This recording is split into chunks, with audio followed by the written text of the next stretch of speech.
नमस्कार। देश की बात में पहले बात मध्य प्रदेश की। क्या ऐसा हो सकता है कि ऑक्सीजन प्लांट के उद्घाटन समारोह में भीड़ दिखाने के लिए अस्पताल में भर्ती बच्चों को ही बाहर धूप में बैठने को कहा जाए? क्या यह भी हो सकता है कि अस्पताल प्रशासन को इस बारे में जानकारी ना हो, लेकिन यह हो सकता है कि मुख्यमंत्री की मौजूदगी की खबर की वजह से भीड़ जुटाने के लिए सबने अपनी तरफ से प्रयास किए हों, जिसमें मरीजों की हालत को अनदेखा किया हो। बहरहाल मध्य प्रदेश के विदिशा का मामला कुछ ऐसा ही बनता जा रहा है। यहां शनिवार को एक ऑक्सीजन संयंत्र का मुख्यमंत्री शिवराज सिंह चौहान ने वर्चुअल तरीके से उद्घाटन किया, यानी वो वहां पर नहीं थे, वीडियो के जरिए मौजूद थे, लेकिन भीड़ दिखाने के लिए कथित तौर पर अस्पताल में भर्ती बच्चों को भी लाकर बाहर धूप में बैठा दिया गया। अब इस मामले में राष्ट्रीय बाल अधिकार संरक्षण आयोग ने मध्य प्रदेश सरकार को खत लिखकर कार्रवाई करने को कहा है। मौका था ऑक्सीजन जेनरेशन प्लांट के वर्चुअल शुभारंभ का। फीता मुख्यमंत्री ने काटा। विदिशा जिले में सम्मानित अतिथियों में बीजेपी विधायक, अफसर, डॉक्टर और भीड़ बढ़ाने के लिए वार्ड में भर्ती बच्चे। हाथों में वेन्यूला के साथ चंद मिनटों के लिए नहीं, पूरे 2 घंटे।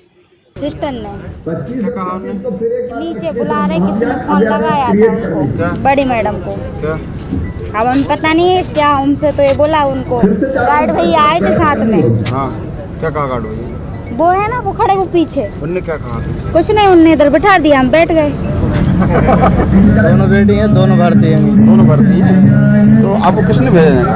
कोई गार्ड साहब ने भेजा, कल वो कोई मुख्यमंत्री वगैरह आ रहा है, कल उनको उद्घाटन होगा कुछ, इसलिए 5 करने चलोगे। विधायक डॉक्टर कह रहे हैं उन्हें कुछ पता ही नहीं। मेरी जानकारी में नहीं है, हो सकता है उनके परिजन ले आए हों। थैंक यू बोल दिया दोनों के लिए 2 बार। मैंने नहीं देखा, मेरी जानकारी में नहीं है। और कम से कम 2 घंटे तो कोई बीच में आया हो प्रोग्राम चलते में, तो मुझे मालूम नहीं। लेकिन एक आध बच्चा बैठा हो तो ठीक है, लगभग 8-10 बच्चे बैठे हुए। तो मैं पिछले 3 घंटे से यही हूँ, लगातार एक एक चीज पे नजर रखूंगा। कोई आखिरी समय में प्रोग्राम देखने आ गया हो तो मैं बता नहीं सकता। बहरहाल एनसीपीसीआर को पता लग गया है। साफ कहा है, ये किशोर न्याय अधिनियम 2015 की धारा 75 का उल्लंघन है।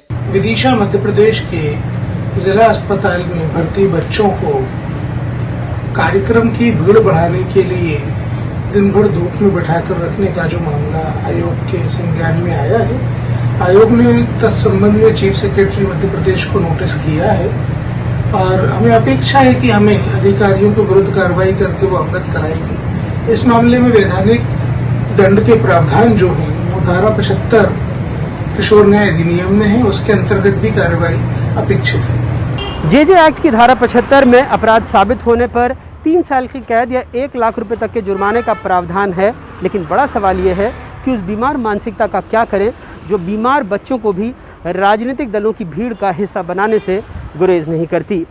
विदिशा से नावेद और भोपाल से कैमरा पर्सन रिजवान खान के साथ अनुराग द्वारी, एनडीटीवी इंडिया। और इस मामले पर अधिक जानकारी के लिए हमारे सहयोगी अनुराग द्वारी हमारे साथ मौजूद हैं। अनुराग, ये थोड़ी सी राहत की बात थी कि एनसीपीसीआर बाल आयोग ने इस मामले का संज्ञान ले लिया। अमूमन ऐसी जब घटनाएं होती होंगी तो कोई ध्यान ही नहीं देता होगा। बहरहाल इस खबर का असर क्या है कि आगे इस तरह की घटनाएं ना हो? क्या वहां पे चर्चा? देखिए निधि, मुख्यमंत्री एक ऑक्सीजन प्लांट जो 30 सितंबर तक राज्य में चालू हो जाएंगे, क्योंकि हम सबने देखा था कि दूसरी लहर में क्या हुआ था।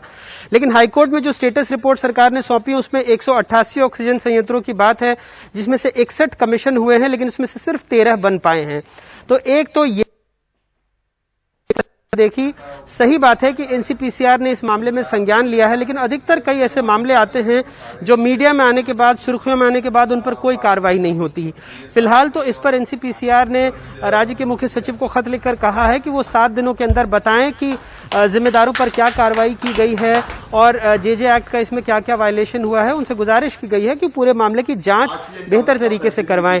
इसके बाद हम देखेंगे जरूर इस खबर में हुआ क्या है और क्या जो दोषी थे, क्योंकि सामने बच्चे बैठे दिख रहे हैं, उसके बावजूद जो बीजेपी के विधायक हैं, जो सीएमएचओ हैं, सब कह रहे हैं कि हमें पता ही नहीं है, और जबकि अभिभावक खुद बता रहे हैं कि उनके बच्चों को वहां पर लाकर बिठाया गया है। तो फिलहाल 7 दिनों की मोहलत मिली है, इसके बाद हम बता पाएंगे कि क्या जिम्मेदारों पर क्या कार्रवाई बनी, और अगर कार्रवाई हुई तो क्या वो नजीर बन पाई। ऐसे मामलों में बीमार बच्चों को बाहर लाकर न बिठाया जाए, क्योंकि राजनीतिक दलों की भीड़ की संख्या को बढ़ा चढ़ाकर दिखाना है, इसलिए। निधि, बिल्कुल अनुराग, आप बने रहे हमारे साथ। एक और खबर जो परेशान करने वाली मध्य प्रदेश से आई है। मध्य प्रदेश में एक चूड़ी बेचने वाले 25 साल के युवक की पिटाई का वीडियो सोशल मीडिया पर वायरल हो रहा है। घटना कल 22 अगस्त गोविंद नगर के बाणगंगा इलाके की बताई जा रही है। पुलिस ने अज्ञात आरोपियों के खिलाफ मामला दर्ज कर लिया है। वीडियो में दिखाई दे रहे युवक की पहचान 25 वर्षीय तस्लीम के रूप में हुई है। मामले में 3 नामजद आरोपी गिरफ्तार भी हो चुके हैं, जबकि 25 अज्ञात लोगों की पहचान हो रही है। प्रशासन का कहना है कि लोगों को भड़काने में पीएफआई और एसडीपीआई के लोगों का हाथ है, उनके खिलाफ भी मामला दर्ज होगा। इंदौर के गोविंदनगर इलाके में चूड़ियां बेचने आए तस्लीम की कुछ गुंडों ने बेरहमी से पिटाई कर दी। तस्लीम ने आरोप लगाया कि उससे पैसे और मोबाइल भी लूट लिया गया। यहाँ पे माल खोस लिया, मोबाइल भी तोड़ दिया। उसके बाद ये बहाना लगाने लगे कि ये कौन है, मुसलमान नाम पूछ के ज्यादा मारा ज्यादा। पीड़ित घटना के बाद थाने नहीं पहुंचा। देर रात कई लोगों ने थाने का घेराव किया, तब पुलिस ने गैर कानूनी रूप से जमा होने और दंगा करने, धार्मिक भावनाओं को आहत करने जैसी धाराओं में आरोपियों के खिलाफ मामला दर्ज किया। पुलिस ने उस पे गंभीर धाराओं में मुकदमा दर्ज किया है, और चूंकि पुलिस के पास में वीडियो था ऑलरेडी, तो पुलिस ने जो है उस वीडियो से आरोपियों की पहचान कर ली है। उसमें से 3 आरोपी मुख्य रूप से हैं, जो कि उसमें लीड रूप में मारते हुए उसको दिख रहे हैं, बाकी को प्रवोक कर रहे हैं। पीड़ित के साथ मारपीट हुई है, और मारपीट करने वाले कुछ लोग हैं। आगे वो किससे जुड़े हुए थे, किससे नहीं जुड़े हुए थे, ये विवेचना का विषय है। वो घटना के बाद जिन लोगों ने थाने का घेराव किया, प्रशासन का उस मामले में कहना है कि इसके पीछे पीएफआई, एसडीपीआई जैसे संगठन के लोग हो सकते हैं। सेंट्रल कोतवाली थाने में जिस प्रकार के प्रदर्शन रात में हुए, जो रात में 2 बजे तक हम लोगों ने मैनेज किया, वो भी बहुत आपत्तिजनक थे। उसमें भी कुछ एसडीपीआई, पीएफआई के लोगों का संलिप्तता आई है, उनके नाम हम लोग पास आ गए हैं। पुलिस से हमारी बात हुई है कि उनके खिलाफ भी एफआईआर की है, सांप्रदायिक सौहार्द बिगड़ने की। दोनों तरफ से एफआईआर कल हुई है। कल भी जो देखने में आया, जो हम लोग सूचना मिली, उन लोगों ने भड़काने का प्रयास किया। सच्चाई क्या है? वहीं गृह मंत्री ने बयान दिया कि नाम बदलकर चूड़ी बेचने की वजह से लोग उग्र हुए। वो चूड़ी बेचता था, चूड़ी बेचने के लिए वो उस मोहल्ले में, वार्ड में था, हिंदू नाम रखा हुआ था, जबकि वो कुछ था दूसरे समुदाय से। आधार कार्ड भी इसी तरह के 2 मिले हैं। मॉनसून सत्र में सरकार ने विधानसभा में बताया था कि मार्च 8 को धर्म स्वातंत्र्य कानून लागू होने के बाद राज्य में धर्म बदलकर शादी करने के 28 मामले दर्ज हुए, जिसमें 37 आरोपियों को गिरफ्तार किया गया। सबसे ज्यादा 5 मामले इंदौर में दर्ज हुए। इंदौर में पिछले कुछ दिनों में 2 समुदायों के बीच टकराव की कई घटनाएं हुई। 13 अगस्त को बॉम्बे बाजार में वाल्मीकि समुदाय की 2 नाबालिग लड़कियों के साथ छेड़छाड़ और उनके चाचा के साथ कथित तौर पर मारपीट की गई। 15 अगस्त को झंडा वंदन के बाद नारों को लेकर कथित तौर पर 2 समुदायों में एक सोसाइटी में झड़प हो गई। 15 अगस्त को ही राजबाड़ा में स्वतंत्रता दिवस के मंच और मंच के नीचे से 2 समुदायों के बीच उन्मादी तरीके से धार्मिक नारे लगे। इंदौर की घटना से 2 सवाल खड़े हो रहे हैं। पहला कि क्यों सांप्रदायिक रूप से संवेदनशील मालवा में ऐसे मामलों की बाढ़ आती जा रही है, और दूसरा कि पहचान छिपाने के आपराधिक कारण हो सकते हैं, लेकिन इसकी सामाजिक वजह भी ढूंढनी होगी कि आखिर क्यों कोई पहचान छिपाकर अपनी रोजी रोटी कमा रहा है। इंदौर से समीर, हेमंत और भोपाल से कैमरा पर्सन रिजवान खान के साथ अनुराग द्वारी, एनडीटीवी इंडिया। और अनुराग भी हमारे साथ इस मामले में बने हुए हैं। अनुराग, आपने एक बहुत वाजिब सवाल उठाया कि एक सामाजिक सवाल भी है कि क्यों कोई अपनी पहचान छुपाएगा। उसके दोनों पक्षों की तरफ से जवाब हो सकते हैं, लेकिन क्या अब ये मामला थोड़ा कॉम्प्लिकेटेड होता, गंभीर होता जा रहा है, क्योंकि इसमें भड़काने जैसी कुछ दलों पे बात आ रही है, उस लिहाज से क्या स्थिति बन रही है? देखिए निधि, ये सुबह से ही कल रात से ही अगर हम इस मामले को देखें तो मामले के बहुत सारे पेच सामने आते जा रहे हैं। पहले आया कि एक शख्स की पिटाई कर दी गई क्योंकि वो किसी धर्म से ताल्लुक रखता था। फिर गृहमंत्री ये कहते हैं कि उसके बैग से 2-2 आईडी कार्ड मिले हैं, 2-2 आधार कार्ड मिले हैं, जिसमें उसके 2 नाम हैं, एक हिंदू और एक मुसलमान। उसके बाद फिर रात में बड़ी तादाद में थाने का घेराव हो जाता है। कलेक्टर रात में बयान देते हैं कि इसमें पीएफआई और एसडीपीआई जैसे संगठन हैं। पीएफआई कई राज्यों में प्रतिबंधित भी है। इसके बाद फिर एक इसमें नया मोड़ आता है कि जो 3 मुख्य आरोप, एक जैसे मैंने पिछले 10 दिनों में उज्जैन हो, चाहे इंदौर हो या आसपास के कुछ और इलाके हों, इन सब से ऐसे ही धार्मिक रूप से उन्मादी, भड़काने वाली बातें हुई हैं, जिसमें दोनों समुदाय के लोगों के खिलाफ मामला दर्ज हुआ है। इसके पहले भी आपको याद होगा तो कुछ महीनों पहले जब चंदा यात्रा निकल रही थी, उस वक्त भी मालवा के ही पूरे इलाके में बहुत सारी जगहों पर हिंदू मुस्लिम के बीच, 2 समुदायों के बीच में टकराव हुआ था। तो इस रूप में भी इसको सोचने की जरूरत है, क्योंकि मालवा में अगर आपको याद होगा तो एक तरह से सिमी का गढ़ रहा है। बहुत सारे सिमी के बड़े नेताओं की यहां से धरपकड़ हुई थी, आतंकी संगठनों की भी धरपकड़ हुई थी, लेकिन एक तरह से संघ की भी नर्सरी यही मालवा का इलाका रहा है। तो दोनों की जड़ें काफी जमी हुई हैं। अभी तुरंत आनन फानन में कोई किसी नतीजे पर पहुंचना या कुछ कह देना बहुत जल्दबाजी होगी, लेकिन इतना जरूर धीरे धीरे आने वाले दिनों में सुलझेंगे या इसके बारे में और हम लोग भी तह तक जा पाएंगे। बिल्कुल अनुराग, नजर बनाए रखें इन हालात पर। बहुत बहुत धन्यवाद इस जानकारी के लिए। और अब अगली खबर हमारे पास महाराष्ट्र से आ रही है। 1 जनवरी 2018 को महाराष्ट्र में पुणे के भीमा कोरेगांव में हिंसा भड़की थी, जिसकी आंच पूरे महाराष्ट्र में फैली थी। मामले की जांच कर रहे पुणे पुलिस ने इसके लिए एक दिन पहले आयोजित यालगार परिषद को जिम्मेदार मान कई लोगों के खिलाफ मामले दर्ज किए। बाद में जांच एनआईए को चली गई। आरोप यहां तक लगाया गया कि कुछ आरोपियों के कंप्यूटर में प्रधानमंत्री को मारने की साजिश की चिट्ठी मिली है। हालांकि इस चिट्ठी पर भी सवाल उठे, लेकिन अब एनआईए ने अदालत में जो आरोपों का मसौदा पेश किया है, उसमें प्रधानमंत्री की हत्या की योजना बनाने वाली बात का जिक्र नहीं है। 18 अप्रैल 2017 की इस चिट्ठी के सहारे पुणे पुलिस ये दावा करती रही कि भीमा कोरेगांव की हिंसा के लिए गिरफ्तार आरोपी प्रधानमंत्री की हत्या की साजिश कर रहे थे। इस मामले में रोना विल्सन, वरवरा राव, सुधा भारद्वाज, वर्णन गुंसाल्विस, आनंद तेलतुंबड़े, गौतम नवलखा जैसे 15 लोगों को आरोपी बनाया गया। हालांकि आरोपियों ने इस तरह के सबूत प्लांट किए जाने की बात कही और बाहर की लैब्स की रिपोर्ट भी पेश की। अब जब 3 साल बाद एनआईए ने गिरफ्तार आरोपियों के खिलाफ अदालत में आरोपों का मसौदा पेश किया है, तो उसमें इस अहम चिट्ठी और प्रधानमंत्री नरेंद्र मोदी की हत्या की साजिश की योजना का कोई जिक्र नहीं। 15 पन्नों के ड्राफ्ट चार्ज में गिरफ्तार आरोपियों पर 16 मामलों में आरोप लगाए गए हैं। इनमें देश के खिलाफ युद्ध छेड़ने का आरोप भी है, जिसमें अधिकतम मौत की सजा का प्रावधान है। ड्राफ्ट चार्ज में सभी को प्रतिबंधित आतंकी संगठन सीपीआई माओवादी का सक्रिय सदस्य बताया गया है। आरोप लगाया गया है कि वे देश और राज्य के खिलाफ जंग लड़ने, सार्वजनिक अधिकारियों की हत्या के प्रयास के लिए MP4 जैसे विदेशी अत्याधुनिक हथियारों के लिए 8 करोड़ रुपए की व्यवस्था कर रहे थे।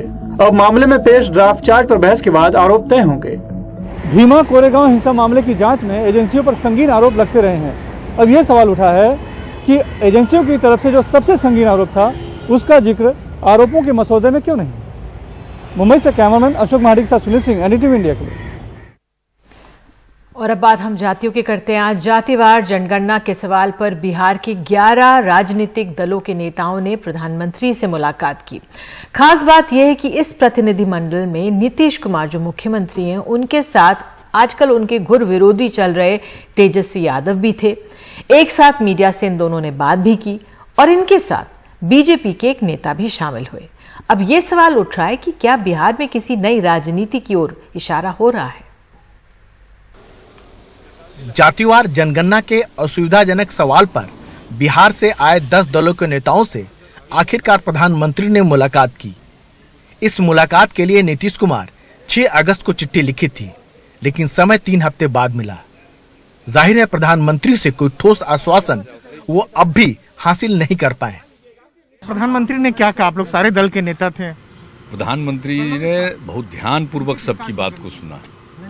10 पार्टी के लोग थे, 10 पार्टी के लोगों ने अपनी पूरी बात कही और सब लोगों की तरफ से जो बात था वो भी हमने अपनी बात रखी। सबका बात बहुत ही ध्यान पूर्वक सुने हैं। वैसे इस प्रतिनिधिमंडल में तेजस्वी यादव की मौजूदगी कई इशारे कर रही थी। जातिवार जनगणना पिछड़ी राजनीति की पुरानी मांग रही है। जिससे बीजेपी और केंद्र सरकार दोनों इनकार करती रही है। इस मांग से नीतीश भी पीछे नहीं हट सकते थे, तो अंततः एक मुद्दे ने दोनों को एक साथ ला खड़ा किया। बिहार विधानसभा 2 बारी जो है जाति जनगणना जो है पारित कर चुकी है और हम लोग घबरा गए जब मानसून सत्र में पार्लियामेंट में सवाल पूछा गया, केंद्र सरकार ने मना कर दिया। उसके बाद मैंने इनिशिएटिव लेकर के, क्योंकि हाथ पे हाथ धरे नहीं बैठ सकते, जब बिहार विधानसभा इंक्लूडिंग बीजेपी सभी दलों के साथ अगर पारित कर रही है तो करना पड़ेगा। अब हर किसी की गिनती हो रही है। अब तो अपर कास्ट से लेकर के आपके जितने SC ST की उनकी तो रिजर्वेशन है ही सब लोगों को, लेकिन अब जब पेड़ पौधों की, कुत्ते बिल्ली की सबकी गिनती हो रही है तो इंसानों की भी होनी चाहिए। बीजेपी नेता इस मांग के साथ खड़े होने की हालत में नहीं है और इसका विरोध भी नहीं कर सकते। ये दुविधा यहाँ भी दिखती रही। ये सवाल उठा कि उनका कोई बड़ा नेता प्रतिनिधि मंडल में क्यों नहीं। ये नेता कौन किसको भेजा नहीं भेजा, यही तो खूबी और खूबसूरती है भारतीय जनता पार्टी में। ये भारतीय जनता पार्टी ही है कि मैं एक गरीब परिवार में शेड्यूल कास्ट चमार जाति में जन्म लेने के बाद परिवारवाद से, वंशवाद से, धर्मवाद से नेता की बात हो रही है, सदन में नेता की बात हो रही है। नहीं, सदन के नेता, वही तो मैं कह रहा हूँ। भारतीय जनता पार्टी का एक कार्यकर्ता नेता होता है और बड़ा से बड़ा नेता भारतीय जनता पार्टी की कार्यकर्ता होता है। जहाँ जरूरत होती है कार्यकर्ता वहाँ खड़ा रहता है, उसी कार्यकर्ता को नेता बनाया जाता है, वही नेता पार्टी का कार्यकर्ता होता है। तो कार्यकर्ता और नेता में कोई अंतर भारतीय जनता पार्टी में नजर नहीं। अब देखना है प्रधानमंत्री से मुलाकात क्या रंग लाती है। बीजेपी को एहसास है कि जिस पिछड़ा समर्थन ने यूपी में उसे शिखर तक पहुंचाया, वह बिहार में नीतीश और तेजस्वी के साथ है। जातिगत जनगणना का उसका विरोध उसे कमजोर करेगा, लेकिन जाति के नाम पर इस नई गोलबंदी में नीतीश और तेजस्वी का साथ जाना अपने आप में किसी इशारे से कम नहीं। पटना में मनीष कुमार और नई दिल्ली में पवन कुमार के साथ राजीव रंजन, NDTV इंडिया।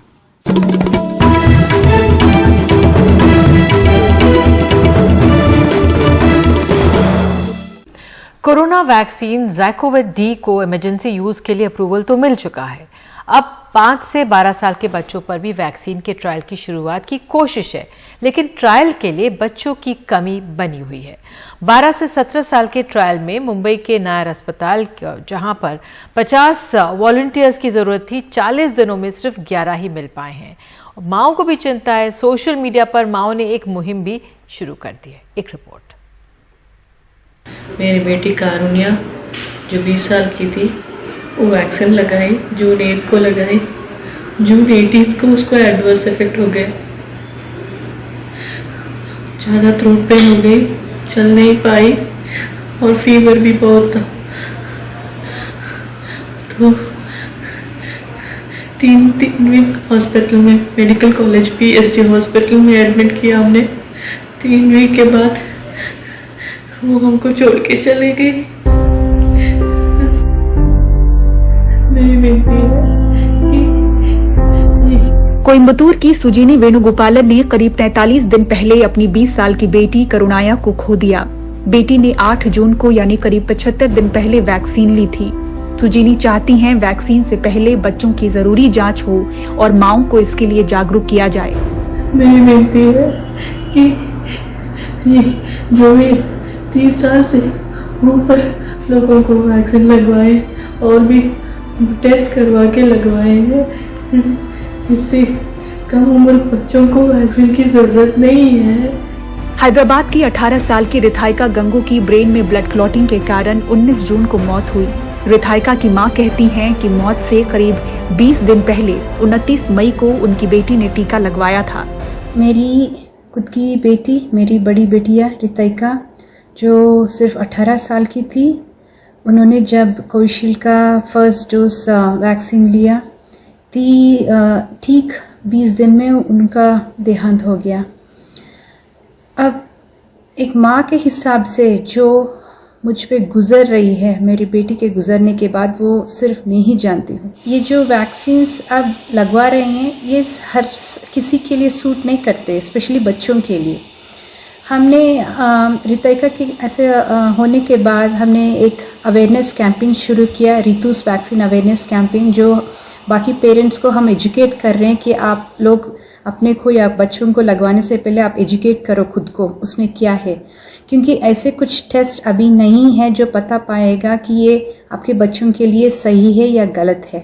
भारत में बच्चों के लिए वैक्सीन पर काम जारी है। अलग अलग शहरों में ट्रायल शुरू है। मुंबई के नायर अस्पताल में करीब 1.5 महीने पहले जाइडस कैडिला की ज़ाइकोव डी वैक्सीन का क्लिनिकल ट्रायल शुरू हुआ था। इसके लिए 12 से 17 साल की उम्र तक के 50 बच्चों की जरूरत थी, लेकिन अब तक सिर्फ 11 बच्चे ही ट्रायल में शामिल हो पाए हैं। माओं में चिंता है। यहाँ पे यंग अडल्ट्स की डेथ्स हो रही है, तो हम ऐसे एक्सपेरिमेंटल वैक्सीन को कैसे हमारे बच्चों को ट्रायल्स लेने के लिए भेजें? कभी नहीं भेज सकते। हमारे बच्चे हमारी रिस्पॉन्सिबिलिटी है। कोविड वैक्सीन जो आ रहा है मार्केट में, वो तो ट्रायल भी नहीं हुआ, उसको तो टाइम भी नहीं हुआ है। तो मैं मेरे बच्चों को, ये कोई भी माँ अपने बच्चों को गिनी पिक नहीं कर सकती और नहीं भेज सकती किसी भी ट्रायल के लिए। अब 12 साल से छोटे बच्चों पर भी ट्रायल की बात हो रही है, पर 12 से 17 साल के वॉलंटियर्स जुटाने में परेशान मुंबई के अस्पताल को ये और मुश्किल लग रहा है। रेगुलेटर के सामने प्रस्ताव रख रहे हैं, प्रयास जारी है। इजाजत मिलने पर कुछ दिनों में हम छोटे बच्चों पर वैक्सीन का ट्रायल करेंगे। जल्द ही शुरू करने की कोशिश है। Do that trial very soon. देश में 58 करोड़ से ज्यादा लोगों को टीका लग चुका है और 19 जुलाई को जारी एक आंकड़ा बताता है कि वैक्सीनेशन के बाद देश में सिर्फ 60 लोगों में एडवर्स इफेक्ट दिखे हैं, यानी वैक्सीन सुरक्षित है। ट्रायल से कतराते परिजनों को देख लगता है कि बच्चों के लिए वैक्सीन पर शायद और जागरूकता की जरूरत पड़े। मुंबई से पूजा भारद्वाज, एनडीटीवी इंडिया। माओ का जो डर है वो बिल्कुल जायज है, लेकिन वाकई में वैक्सीन तो आगे बनाना भी है। एक वक्त है एक ब्रेक का, देश की बात में आगे है महंगी गाड़ियों पर टैक्स बचाने वालों को क्यों मुश्किल हो रही है बेंगलुरु में।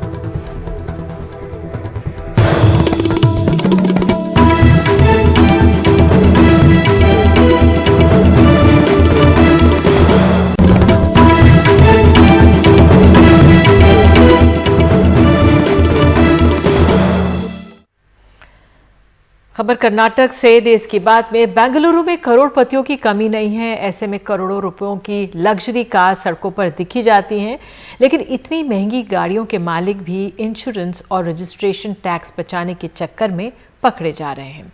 दूसरे राज्यों में रजिस्टर्ड महंगी गाड़ियों के खिलाफ जब अभियान चलाया गया तो रोल्स रॉयस से लेकर पॉश भी जब्त हुई। शानदार कारें कभी राजवाड़ों और अंग्रेजों की शान हुआ करती थी। हर एक कार करोड़ों रुपए की है। ट्रांसपोर्ट डिपार्टमेंट ने एक विशेष अभियान चलाकर इन्हें जब्त किया है। दूसरे राज्यों में रजिस्टर्ड ये कारें लंबे अरसे से बेंगलुरु में चल रही थी। अधिकारियों के मुताबिक रोड टैक्स और इंश्योरेंस के कागजात नहीं होने की वजह से इन्हें जब्त किया गया है। Karnataka taxes them almost 19.8%, almost 20%. Bengaluru में 20 लाख से ऊपर की कारों के लिए कर इनवाइस वैल्यू का 20% के आसपास है। ऐसे में दूसरे राज्यों में रजिस्ट्रेशन करवा कर यहाँ लाते हैं, खासकर पुडुचेरी से, जहाँ एक मुश्त 50,000 रुपए ही टैक्स देना पड़ता है। कर्नाटक में दूसरे राज्यों में रजिस्टर्ड गाड़ियां अधिकतम 11 महीने तक चलाई जा सकती है।